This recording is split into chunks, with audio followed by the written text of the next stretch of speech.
నమస్కారం ఘంటారావానికి స్వాగతం. ముందుగా ప్రధానాంశాలు. బీఆర్ఎస్ ఎమ్మెల్యేల చేరికతో కాంగ్రెస్కు కొత్త కష్టాలు. అధికారాల కోసం రాష్ట్ర నాయకత్వంపై ఒత్తిడి.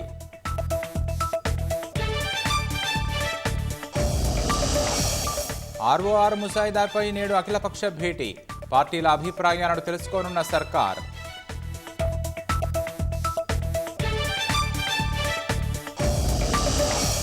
నాగార్జునసాగర్ జలాశయానికి కొనసాగుతున్న వరద. 18 గేట్ల ద్వారా నీటి విడుదల.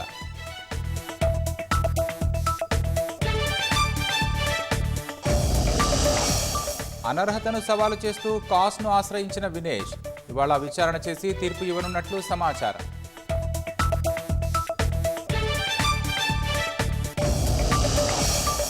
వినేష్ ఫోగాట్ను విజేతగా గుర్తించనున్న హర్యానా రజత పథకధారిగా స్వాగత సత్కారాలు చేయనున్నట్లు ప్రకటన.